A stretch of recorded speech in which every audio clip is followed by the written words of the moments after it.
Welcome to Verbal Pick Radio. As we give you a verbal image of life, we are everyday people. I'd like to welcome you all to the show. Got a special guest with me today, Brother Nasir. We're going to go a little bit over mental self-defense, and we're going to get into a little metaphysics, and we're going to chop it up on some yin and yang and different aspects of life. So I'd like to welcome you all to the show, and also I'd like to welcome Brother Nasir to the show. How you doing this evening, Brother Nasir? I'm fine, brother. Assalamu alaikum. Walaikum salam, sir. Now, first of all, I'm going to introduce the cane first, bro. Now, this cane was given to me by a Muslim brother who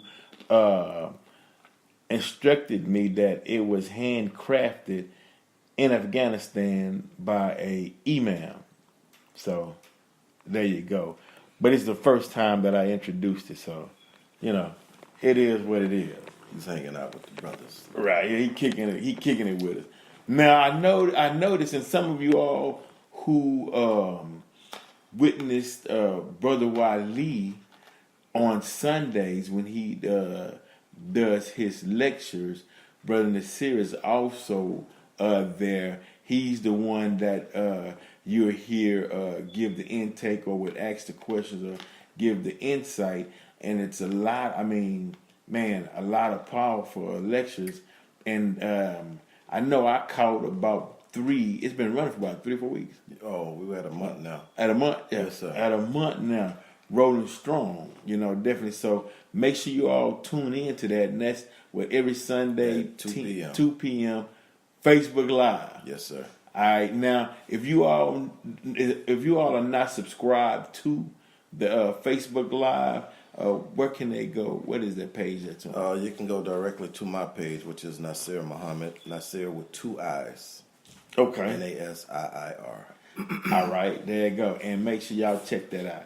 But now, mental self-defense. Yes, sir. Now, I understand that, especially in today's society, you have to be mentally strong as well as physically strong. Yes, sir. But the mental part plays a major role in that, and we basically want to deal with the mental aspect of it. Yes, sir. Because that's not taught to the youth or to us in general. We're not going to get that in the public school system. Correct. You know what I mean? Not like it should be. Not like it should be. And also some of us, we don't know which books to go read to extract that information from. So we want to break down the mental aspect of it, the importance of having a strong mind from your standpoint. Yes, sir. Absolutely. Well, first of all, thank you, brother, for having me on. Yes, sir. It's always a pleasure. And getting into the name and why I chose mental self-defense. In the beginning, when I decided that I was going to teach self-defense and what kind of name I wanted to give it, not just Nasir self-defense, not just self-defense. I wanted to give it something that had meaning, but not just a meaning, but a profound meaning in itself. It's simple, but it's profound because, like you say, it's not being taught. Now, coming from my Tai Chi background, Tai Chi, which means grand ultimate, okay? I took from Tai Chi the main principle of Tai Chi, which is the mind is the primary actor. Okay. So with that being the case, I said, okay, if the mind is the primary actor, and it is, meaning we can't do nothing without mind. Every action that we do begins in the mind. Correct.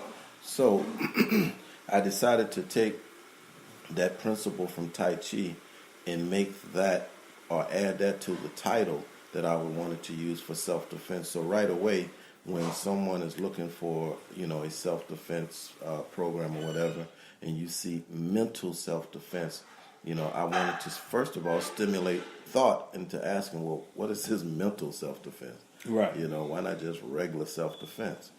And the reason I'm doing that is, once again, everything starts from the mind, but we forget that, Right. When we think about self-defense, most people think of it from the physical aspects. Correct. Hands, feet, picking up something, whatever you can do. But your first line of defense in any time is your mind. And when you think about it that way, you got to be cognizant of your surrounding. You got to be aware of the people in your environment. You got to be aware of your exits, when you are out in public, aware of the groups that you're around. It's so much awareness that you need to consider. And this is where the mental work comes in. Give you an example. It's like if you're in a situation, and this is for the ladies, if you're in a situation, yes, sir. Okay, we back after a quick pause, but we back on the mental self-defense aspect of what we would call self-defense. Because do you use karate, or does that kung fu, or does that govern the whole art of the style? Well, and that's a good question. I come from a background primarily Taekwondo and Kung Fu, okay, and I've extracted some of the techniques that I think are more effective for self-defense on the streets. And so I've included, stuff that I've learned in my training, and I've extracted from other styles different techniques that I think is important or something that is very useful. MSD, I would say, is very organic. It's alive. Okay, Come on. I'll extract from wherever I need to extract from to give the people that I train what is necessary for them to save their life. At the appropriate time. Yes, sir. Meaning you saying that depending on the situation and time, then you would have to use what's necessary or at your disposal to go with the time. Absolutely. I mean, you have to, brother. It's like, and the mental aspects of self-defense is really, man, it's so profound, because there are people right now who are going to these fitness gyms. They're taking these aerobic karate courses, and some of them have really good technique. But, anyone who is a real brawler will tell you, okay, all that's good in the gym, but how can you do it when somebody's swinging at you? Right. Can you maintain that when you get hit? Everything looks good until you get hit. Right. Okay? And this is where the mental work comes in. Right. Because if you don't have a strong mind, you get hit, you might shut it down. You will shut it down. Right. Now you looking around for some help now, Exactly. Now the fight or flight response kicks in. Exactly, and that's that mind talking to you. Right. So now that mind is telling you, oh, I didn't expect this much pain. Oh, man, I got to get out of here. Right. But you talked yourself up on a butt whooping. Right. And now that somebody's bringing you what you asked for, you're ready to get out of there because you have not prepared yourself mentally for what was coming out your mouth. Come on. And so there's a lot of us running around here with a lot of courage coming out our mouths, but you really don't have the mentality for this. Right. Okay. Now, as it relates to the women, as I was saying, the women have to, and I say women because women are the prey. Women have always been, women and children, but women have always been the prey in our society. And so, sisters, you really need to get into some self-defense course, learn something, But the thing is, you got to be able to switch your mind. You got to be able, in a critical situation, when somebody's trying to harm you or somebody's trying to take your life, you got to be able to tell yourself, okay, I'm going to defend my life as hard or harder than this individual is trying to take it. That's right. Okay? You got to be able to switch. You can't be so feminine at that point. At that point, it's life or death. That's right. And so that's all mental work. Now, that's what you got to bring up from the inside. That's what you got to. Yes, sir. Well, let me ask you this: Do you think that the experience here in America, let's say coming out of slavery, when we were reduced down to you can say less than nothing because we weren't allowed to read or write or whatnot. So do you think that could have hampered especially for the females, because of the roles that they played in slavery Right. time? Do you think that could have hampered that in a fight that the Creator gave all of us, but did it become docile to where a certain technique or teaching has to be presented again in order to bring it back forth? Yes, sir. That's a really good question, and in honesty, it really doesn't have to be brought forth because it's already there. We just got to identify it, you know. But yes, sir. Going back to slavery, yeah, we were definitely affected, you know. Our slave masters put fear in us, you know, and that was the way that they were able to control us. And it wasn't so much the man, it was the female. Okay? If you can control the female, you can control the population. Because he who rocks the cradle rules the world. Now, if you can store fear in the female, whenever she brings forth a child, she's going to make sure that child is possessed with the fear that he put in her, right. Especially the male. Protect your male child because you know what this white man is going to do to him if he gets out of line. Right. And so, yes, sir, that fear has been there. Now, as we move forward, you know, the fear is still there. We can see it emerging. We can see it coming out of us to a certain degree. But mostly when it relates to us, we have no fear in attacking and going to war with one another. Right.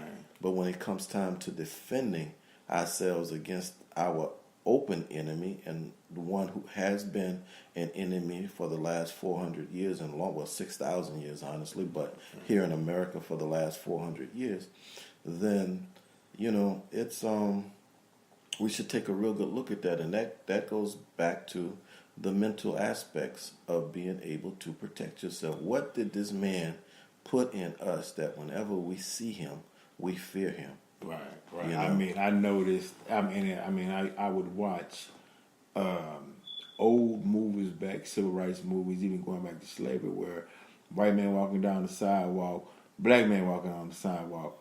Black man sees the white man, he steps to the side, take his hat off, and give him the right of way. Yes, sir. And then I noticed, though, even 10 years ago, some of the older gentlemen, might be in their 80s, whatever, it was embedded in them. They would see a white man and they feel like they just had to smile or tip their head or, you know what I mean, give them the right of way. Not just a white man, any white person, white child. Right. You got a 50-year-old man moving out the way for a 10-year-old child. Come on, and I'm like... It's programming, brother. But it was that so it made me say what the effects of Willie Lynch or what was written in them documents. It had to be true because I'm looking at it with my own eyes. Oh, it's definitely true. Now, me personally, you couldn't pay me to step aside, right? You know, but when you know who you are, you don't have to be afraid, right? You know, because you are. I am that I am, man. Well, you and I have been brainwashed, and thank God we were. Yes, sir. Come on. Yes, you know, real. Wash my brain. Wash my brain. That's right. For real. You know, people have said that to us in a very negative way, you know, because of our belief system and because of who we follow. You know, I've heard it many times. Oh, y'all, you niggas, y'all brainwashed. Thank God. Yeah, thank God for the brainwash. Yeah, freed my mind. That's right. I need to get it clean. I mean, and we'll get back to it, but just a side note, man. Even the fact that, you know, you don't want to, like you said, we quick to jump on each other or fight each other, but if you look at the circumstances in which we get into each other with, man, it's benign. It's so petty. Petty, brother. We will fight each other for $5. Right.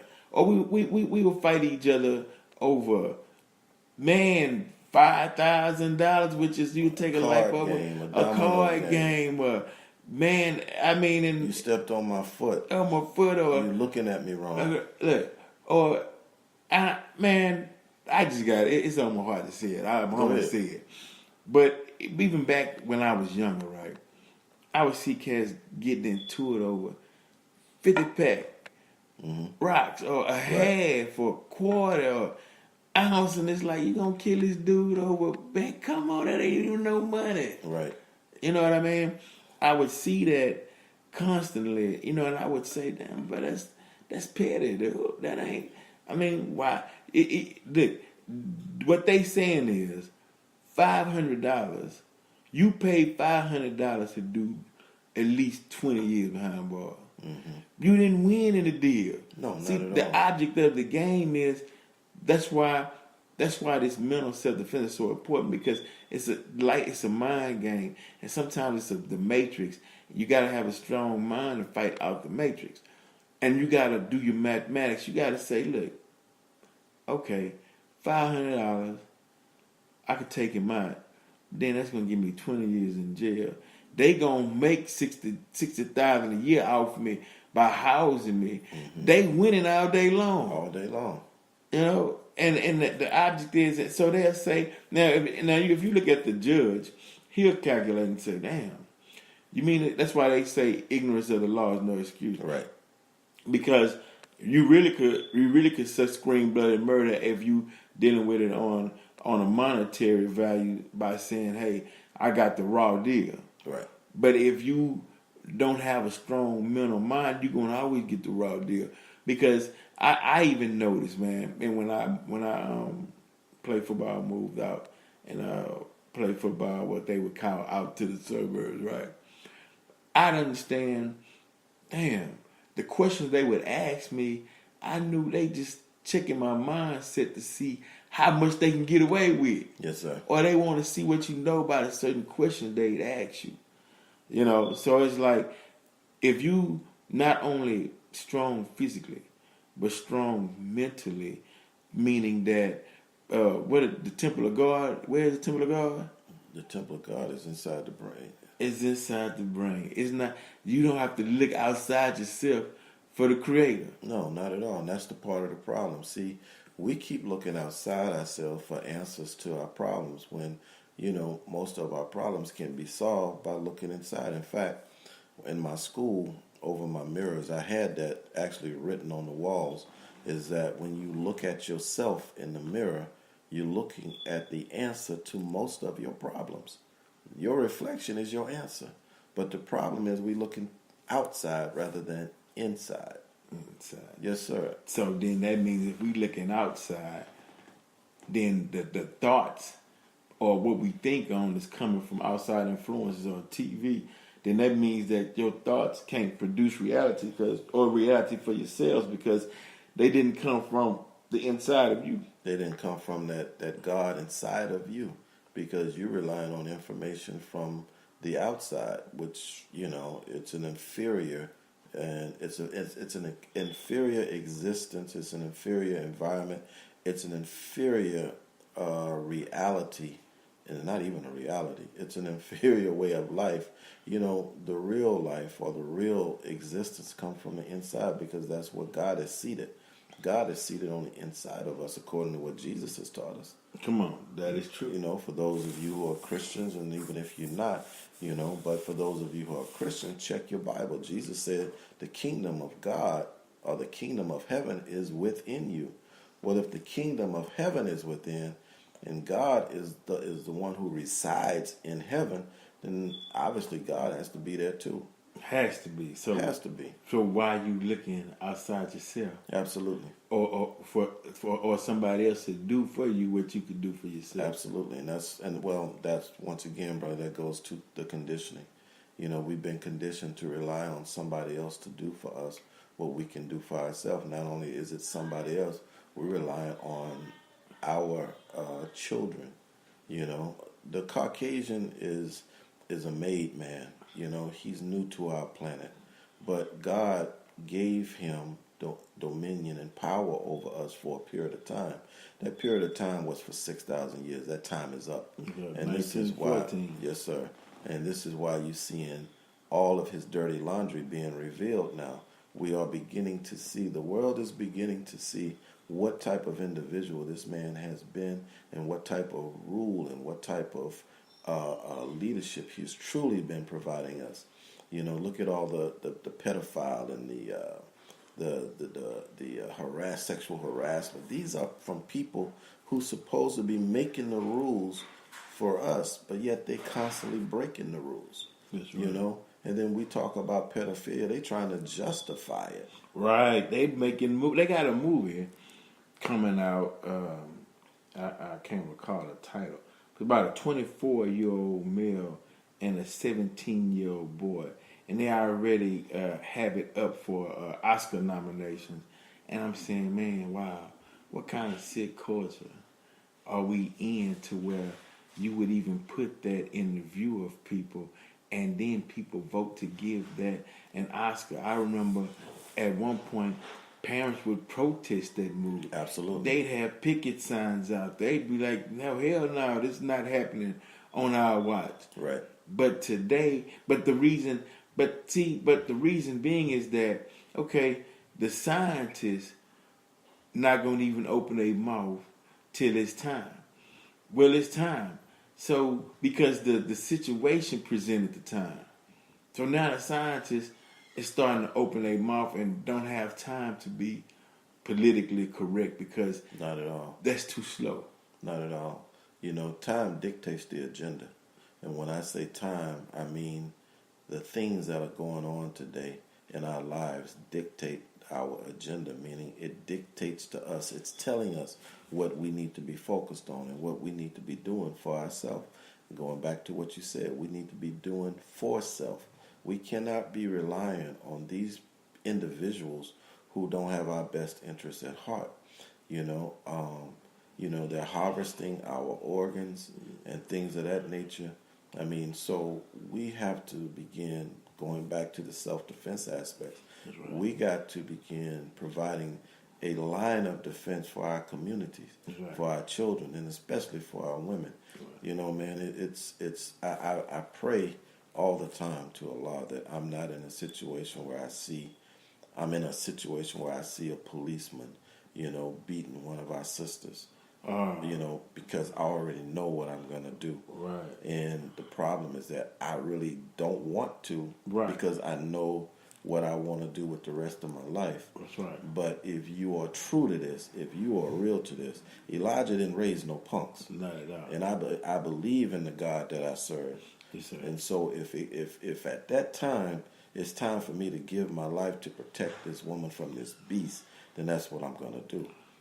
It's already programmed in me. Well, right, and that's because, and it's, you know, it's glad you brought that up because, you know, he, and I'm talking about the European or Caucasian, he believes that the black man is a conquered man and our woman is his booty. It's his prize. She is. And sometimes, brothers, y'all got to realize when y'all see these sisters out dressed half naked, that's not for you.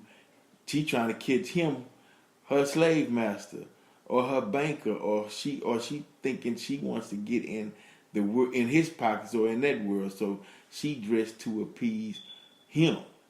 Well, that's one aspect of it, but what it is really and truly is, you know, the Honorable Elijah Muhammad, and y'all really should get to study, you know, he himself was a scientist. What he taught us was a lot of science about life. And so he said that the woman is like the moon, okay? The moon is a reflector. The moon has no light of its own. It's always reflecting the light of the sun. So whenever you see the moon full, it's reflecting the light of a sun in another part of the world, you know? Now, because he refers to the woman as a reflector, meaning she is going to reflect, or she is going to reveal, she is going to carry on the image of the one with the power. The black man has no power. Right. So when we see our sisters out here acting other than what they are reflecting the image of the one who holds the power. The white man holds the power. So she has become a natural reflector of him and his power that he holds today over us. And this is what we got to break. We got to break this cycle, brother. So, black man, we got to stand up. Yes, sir. We got to stand up. And in all honesty, I could ask the question, to many brothers, and I'm sure they can't even answer me. The question is, do we deserve for her to respect us?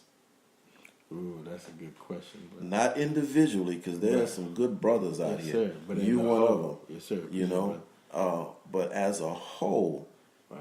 What have we done? What have we built to deserve our woman bowing, respecting, honoring us the way that in her nature, the way that her nature really truly wants to do? All right. What security have what have we done to earn that kind of treatment?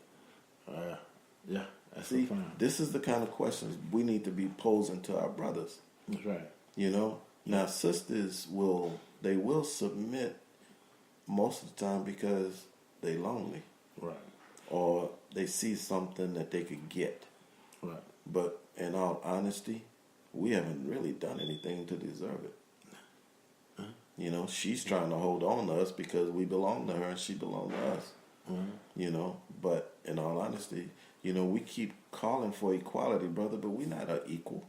How can we say we equal? Okay, we're not talking about physically, mentally, and spiritually, none of that. We're talking about economics now. Right. Okay, if we don't have what this man has, okay, how can we be considered an equal? Right. And what's so hard, or what's the block from us really putting our resources and building like other, like the Caucasians? Lack of knowledge. Scriptures say our people perish for the lack of knowledge. And that's why those who know me, this is something that everyone needs to get in tune, this mental self-defense, because it's a technique, it's mathematics, it's a vision, it's leading somewhere. Absolutely. And that's on the physical. Now what we're talking about is mental self-defense on a whole nother level. On a whole, and you when the brother says study, the Honorable Elijah Muhammad's teaching, study the teachings. Study, even if anything of consciousness. Get some Garvey, get some Noble Drew Ali. Yes, sir. Change your mind. Right. Because going back to the scripture, for all you Bible thumpers, it says, be ye transformed by the renewing of your mind. Right. Because the Bible knew our mind needed renewing from what we've been through during slavery. Absolutely. You got the devil's mindset. And we continue to use his programming, the information that he's given to us. We will not be able to get to where we need to be using the same old programming. We need a new programming. We need new information. And you're not going to get it in his world. You got to step outside the box. You got to go find some knowledge that he doesn't teach us. So you got to go put yourself under some teachers who teach this knowledge that you can't get in regular schools and things of that nature. Because, it was the Honorable Louis Farrakhan who I heard say that he who prescribes the circumference, meaning circle of your knowledge, prescribes, meaning that directs the diameter of your activity. Right. So if a man is giving you your knowledge, your information, your learning, he also knows how far that knowledge is going to take you. That's right, a lion trapped in a cage. Exactly. So they run circles around us because we keep relying on information that he's given to us, and he knows how far that information is going to take us. That's right. And you wonder why we can't get ahead. It's because y'all keep relying on this old BS. Right, it's not working. And they have a different language that they speak amongst themselves than what they speak around us. Oh, absolutely. We think we in, but we're not in. Well, Omarosa got a taste of that. Yeah, for real. Thought she was in. She thought she was in. For real, you can't be in. You don't understand. You don't come from You might have originated. Your people might have originated the blood of the blue bloods, but you not in the blue bloods. No, not at all. Not You at know, all. they locked you out. And you really don't want to be. Then last question before we go. I'm curious. Yes, Curiosity. You might know, but somebody told me to ask you this though. Is it true that to be a real samurai, you have to have a drop or at least some melanated blood in you? That I don't know. You heard that before? I have heard that. I think, that's one of us just kind of putting that out there. Okay. But now there is a story, and it is a true story. There was a black samurai. I forget his name. He was an escaped slave, I think from Africa or somewhere over there. He escaped. And the samurais there in Japan, I'm not good with all of these Asians' names, even though I know the stuff. I'm not good with names, but anyway, they took him in, and he excelled very, very quickly, to become one of the more favorite and of the samurai clan. And if I'm not mistaken, though, he was only a part of the clan for about two or 3 years. It was a short stint, but he was from the history that I read, he was very good at what he did.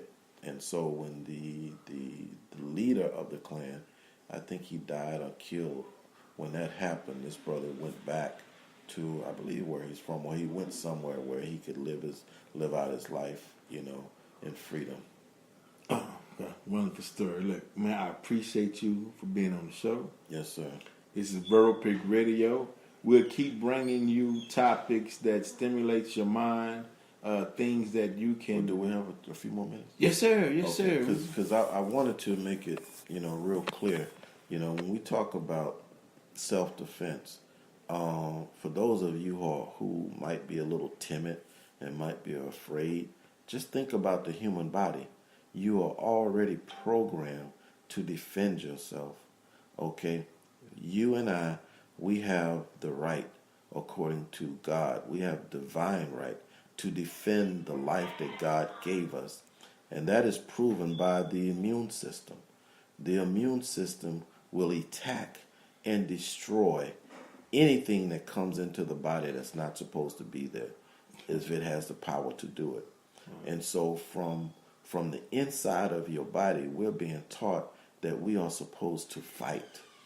Okay? It is in our nature to fight.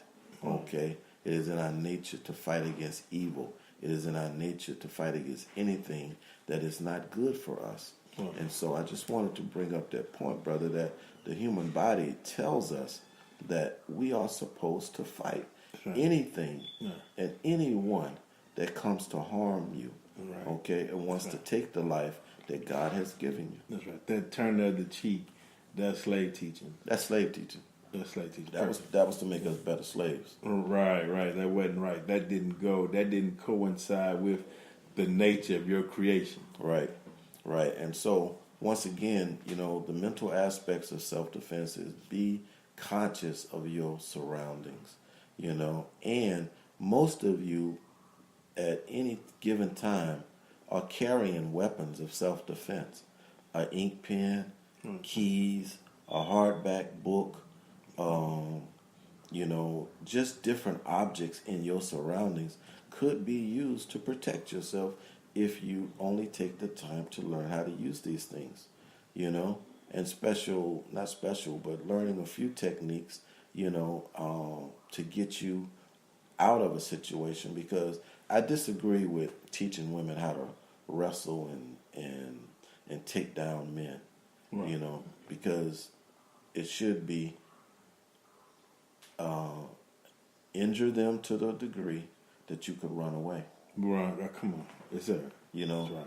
This is not about trying to prove anything, prove how bad you are, prove how strong you are.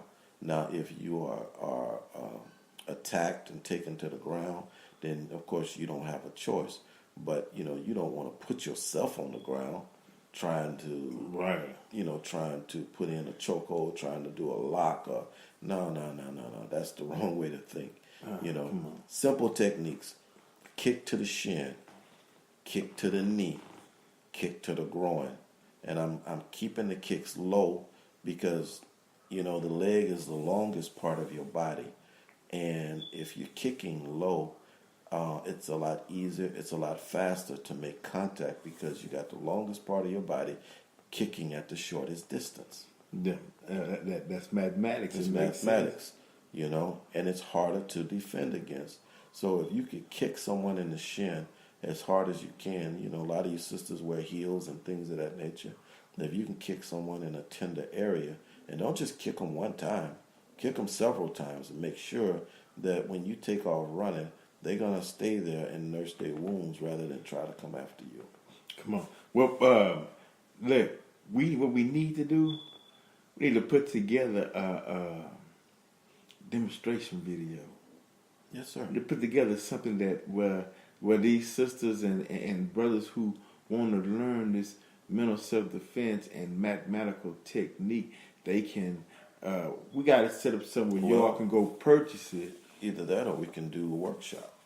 We can do a workshop, or both. Or both. The video can come from the workshop.